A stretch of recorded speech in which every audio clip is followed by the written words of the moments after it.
Kalang kabut jelang lawan timnas, Federasi Sepak Bola Cina hukum 38 pemain. Omongan asisten STY terbukti, oleh Romeni dilupakan. Pemain kejutan timnas Indonesia U20 yang absen di kualifikasi Piala Asia U20 2025. Push like di bawah, lanjut simak informasi selengkapnya sebagai berikut. Kalang kabut jelang lawan timnas, Federasi Sepak Bola Cina hukum 38 pemain. Kabar buruk menghampiri timnas Cina jelang menghadapi timnas Indonesia pada laga lanjutan grup C, putaran ketiga kualifikasi Piala Dunia 2026. Dikutip dari media Cina South China Morning Post, Federasi Sepak Bola Cina atau CFA telah menghukum 38 pemainnya karena terlibat pengaturan skor. Pengaturan skor itu terjadi di Liga Super Cina dan Liga 2 Cina, yang tercipta paling banyak pada 2021 dan 2022. Tercatat ada 120 pertandingan yang skor pertandingannya sudah diatur dan melibatkan 41 klub. Hukuman yang diterima para pemain pun beragam, mulai dari larangan main selama 2 tahun hingga seumur hidup. Banyaknya praktik pengaturan skor tersebut disinyalir menjadi penyebab tak kunjung majunya sepak bola Cina. Pasalnya setelah lolos ke Piala Dunia 2002 dan melaju ke final Piala Asia 2004, prestasi sepak bola negeri tirai bambu cenderung menurun. Bahkan ketika memiliki liga terbaik di Asia pada 2010-an awal, prestasi timnas Cina tak bisa dibanggakan.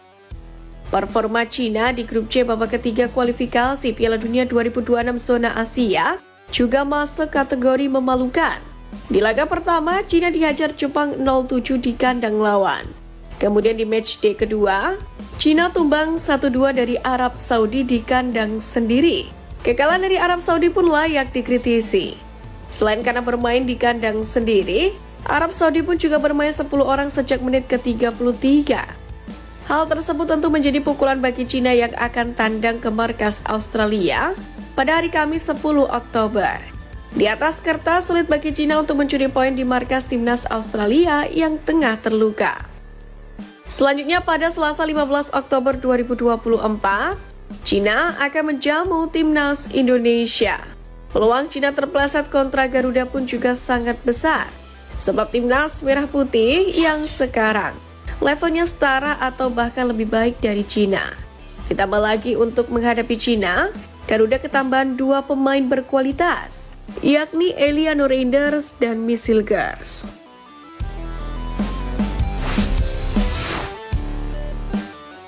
Pemain kejutan timnas Indonesia U20 yang absen di kualifikasi Piala Asia U20 2025.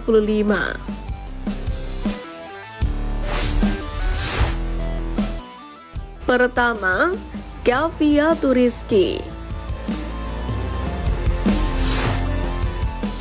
Gaviatu Rizky mengalami cedera ketika mengantarkan timnas Indonesia U19 juara, yakni di ajang Piala AFF U19 2024 pada akhir Juli 2024 kemarin.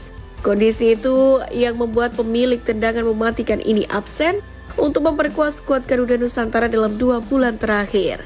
Padahal umpan-umpan terukur Gaviatu Rizky kerap memanjakan pemain-pemain jangkung timnas Indonesia U20 seperti Kade Arel hingga Jens Raven. Ketiadaan Gaviatu Rizky pun membuat Indra Syafri mau tak mau mengandalkan Tony Firmansyah dan Vigo Dennis di lini sentral Garuda. Namun skuad timnas Indonesia U20 masih juga memiliki sosok Mauri Yevas Simon yang juga tampil apik di Seoul Earth on Ice Cup 2024 beberapa waktu yang lalu. Kedua, Welber Jardim. Welber Jardim sejatinya sudah dibelikan tiket pesawat oleh PSSI untuk datang ke Indonesia. Indra Syafri juga sempat menjelaskan bahwa Sao Paulo sudah mengizinkan sang pemain untuk datang ke tanah air. Sayangnya, hingga H-1 sebelum timnas Indonesia U20 menghadapi Maladewa U20, di matchday pertama grup F kualifikasi Piala Asia U20 2025. Gelandang 17 tahun ini belum bergabung.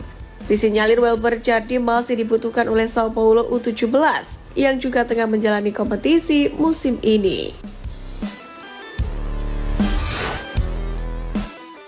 Ketiga, Kamara Ousmane. Nama pemain keturunan lainnya yang juga harus gigit jari karena dicoret Indra Syafri menjelang kualifikasi Piala Asia U20 2025 ialah Kamara Ousmane. Padahal sebetulnya yang berposisi sebagai penyerang depan ini dianggap cocok dengan permainan timnas Indonesia U20 dan bisa menjadi alternatif untuk sektor lini depan. Namun demikian, Indra Syafri tak membeberkan alasan mengapa dirinya mencoret pemain yang kini memperkuat PSIM Yogyakarta itu. Padahal Kamara sempat jadi striker andalan saat menghadapi Argentina U19, Thailand U19 dan Korea Selatan U19.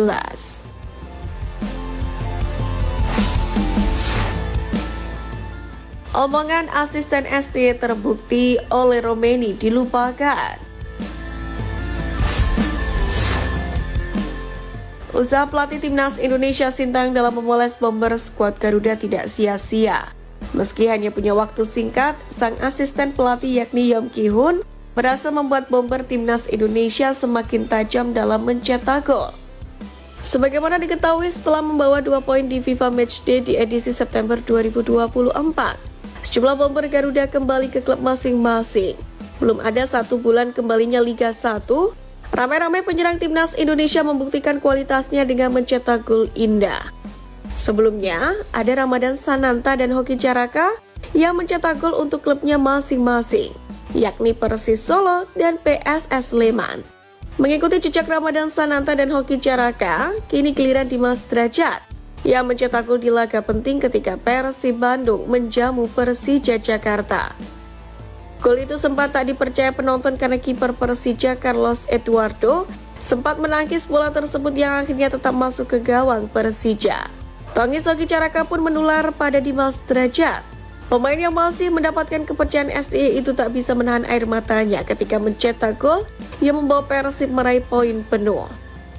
Menariknya, Yom Ki-hun memang sudah memprediksi bahwa yang dibutuhkan bomber timnas Indonesia adalah memaksimalkan potensi yang ada. Menurutnya, striker timnas Indonesia sudah memiliki power yang luar biasa dan hanya perlu dimaksimalkan ketika bertanding.